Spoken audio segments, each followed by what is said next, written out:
मुफस्सिर कुरान अल्लामा कारी मोहम्मद तैयब नक्शबंदी के बयानात सुनने के लिए हमारा YouTube चैनल अल्लामा तैयब नक्शबंदी जरूर सब्सक्राइब करें और बर वक्त वीडियो अपडेट के लिए बेल आइकॉन प्रेस करें। एक आदमी मुझे कहने लगे आप अफजलुल बशर बादल अंबिया नहीं मानते हज़रत अबू बकर सिद्दीक? मैंने कहा मानते हैं और मानने में हर्ज कोई नहीं। कहते क्यों?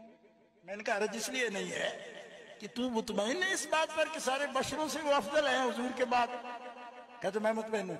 मैंने कहा मुबारक हुआ, कांग्रेचुलेशन, आपको मुबारक हो। कहते क्यों? मैंने कहा मेरे पास हदीस है इमाम अहमद बिन हंबल ने लिखी कि आदम के बनने से पहले 14,000 साल पहले अली और मोहम्मद का एक नूर था जो हुजूर रब में था। अफजलियत बशरियत का सवाल नहीं जब अभी अबुल बशर पैदा भी नहीं हुआ।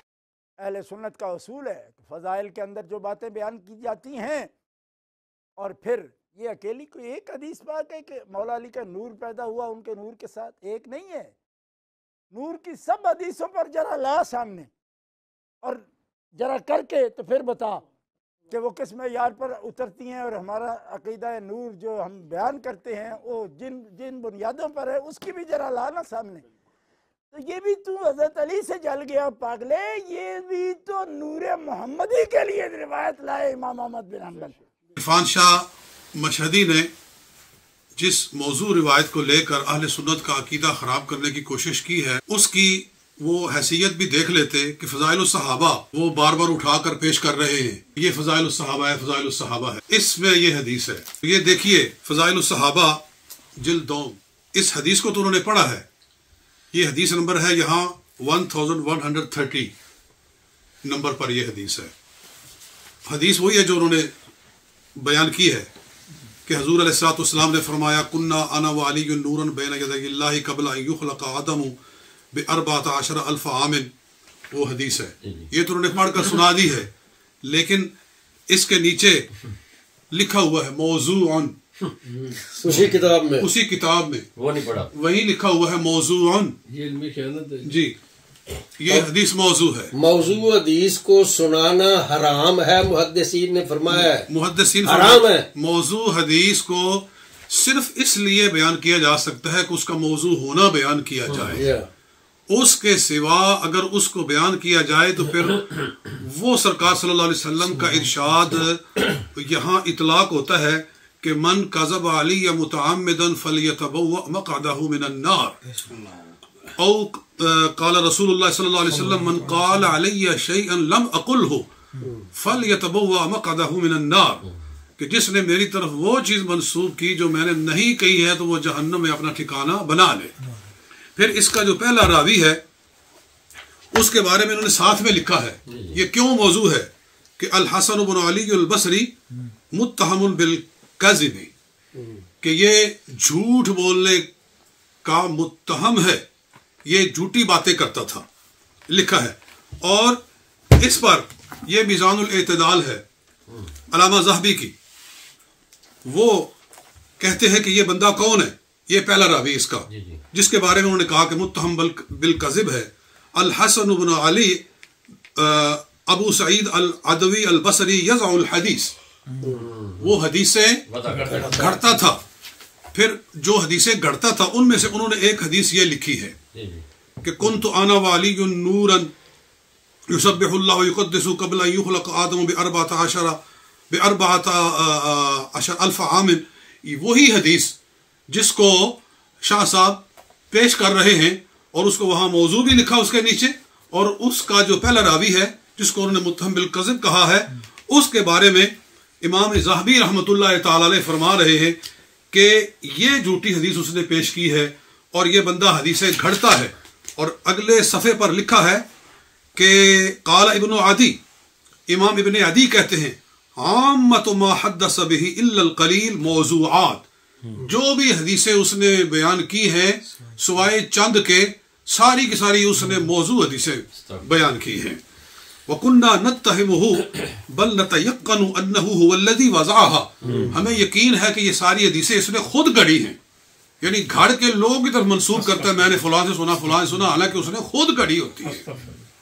जी वक़ाल दारक़ुतनी ज़ाक मतरूकुन, दारक़ुतनी ने कहा कि ये बंदा मतरूक है। वकाल हमज़त अस्सहमी समिअतु अबा मुहम्मद अल हसन इब्न अली अल बसरी काल अबू सईद अल अदवी, ये अबू सईद अल अदवी, कज़्ज़ाबुन अला रसूलिल्लाह सल्लल्लाहु अलैहि वसल्लम यक़ूलु मा लम यक़ुल, यक़ूलु अलैहि मा लम यक़ुल, जो सरकार ने नहीं कहा होता वो आपकी तरफ मंसूब करता है।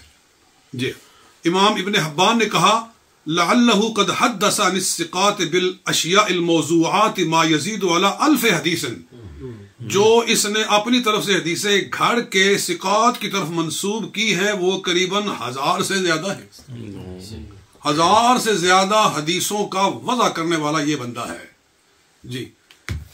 तो इस आदमी की रिवायत को लेकर आप अहले सुन्नत का अकीदा खराब कर रहे हैं। शाह साहब, अल्लाह ताला का डर खौफ खत्म हो गया है आपके अंदर से, और फिर आप एक टीवी के ऊपर बैठकर कह रहे हैं, डिफेंड कर रहे हैं, बजाय तौबा करने के आप ये कह रहे हैं कि जो नूर वाली हदीसें हैं वो तो सारी ही मजरूह हैं, वो सारी ही मजरूह हैं।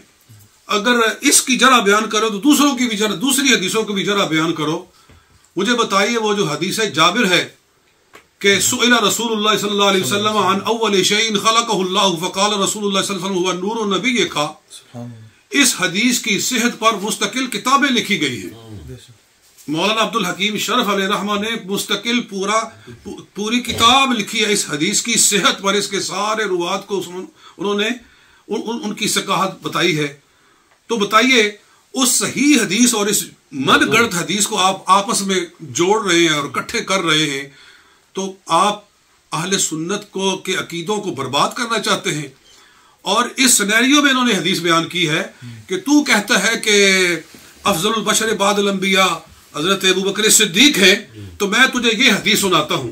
इसका मतलब ये है कि आप उनकी अफजलियत, जनाब मौला अली अल मुर्तजा की अफजलियत बयान करने के लिए इस हदीस को पेश कर रहे हैं, और अफजलियत फिर आप सिर्फ हजरत अबू बकर पर पेश नहीं कर रहे हैं, सारे रसूलों पर कर रहे हैं, क्योंकि आदम अलैहिस्सलाम से भी पहले उनका नूर मौजूद है। तो इसका मतलब यह है कि आप उनकी अफजलियत सिर्फ सहाबा पर नहीं साबित कर रहे हैं, आप उनकी अफजलियत सारे अंबिया पर साबित कर रहे हैं।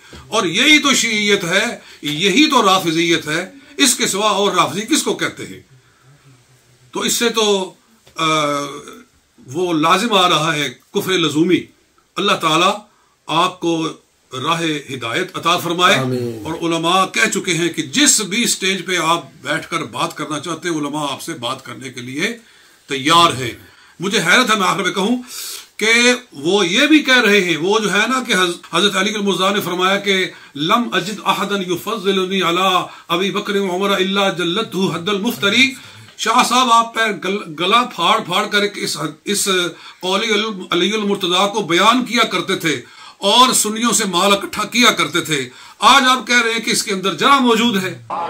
हजरत अबू बकर सिद्दीक को सारी उम्मत से अफजल समझने की मजबूरी मुझे इससे मौला अली की है। तुम किस तरह मसला बयान करते हो जी? को ना भी समझो तो ठीक है। मौला अली फरमाते हैं जो ना समझे अली अबू बकर को अफजल, ला यजिदु अहदन फद्दलनी अला अबी बकर व उमर इल्ला जल्लतहु हद्दल मुफ्तरी। फरमाते हैं अगर मैंने पाया ना किसी को कि वो मुझे अबू बकर पर अफजलियत देता है और उमर पर कहता है कि अली अफजल है, तो मैं उसको छोड़ूंगा नहीं, मैं उसे 80 कोड़े मारूंगा। कितने कोड़े? आहिस्ता नहीं कहना, कोड़े बहुत ज्यादा हैं, जोर से बोलो। पहले आपको जरा नजर नहीं आती थी, आज आपको इसमें जरा नजर आ गई है। इसका मतलब यह है कि आपका किबला बदल गया है जी। अब आपने अपने नजरियात को तब्दील कर लिया है। तो अल्लाह ताला आपको हिदायत अता फरमाए, और हम आपके लिए दुआगो हैं। और अगर आप समझना चाहते हैं मसले को, तो आप उलमा को जहां भी बुलाएं, उलमा जाने के लिए तैयार है। शाह साहब कभी कभी आला हजरत का नाम लेते हैं रहमतुल्लाह ताला अलैह, जिनका पहले वजीफा पढ़ा करते थे, अब उनका नाम कम लेते हैं, मगर लेते हैं, अभी लेते हैं। ये हदीस आपने मौजू सुनाई, आला हजरत का फतवा सुन लें। फतावा रिजविया जिल्द 4 किताबुस सलात बाबुल अज़ान वल इकामा सफ़ा 454 454 اعلی حضرت فرماتے ہیں ابو بکر صدیق کی افضلیت قطعی اجماعی ہے، اس کے خلاف اگر حدیث صحیح بھی ہو تو واجب التاویل ہے، اور اگر بالفرض اس کی تعویل نہ ہو سکے تو واجب الرد ہے۔ آپ یہ موضوع جن کو پوری امت موضوع کہہ رہی ہے جس حدیث کو، وہ بتا رہے ہیں، اور اعلیٰ حضرت کہتے ہیں حدیث صحیح بھی ہو تو چونکہ وہ مسئلہ اجماعی قطعی ہے، حدیث صحیح خبر واحد ہے، اس کو رد کر دیا جائے گا، ابو بکر صدیق کی افضلیت کو ہی مانا جائے گا۔ آپ کی یہ موضوع حدیث کیسے مان لی جائے؟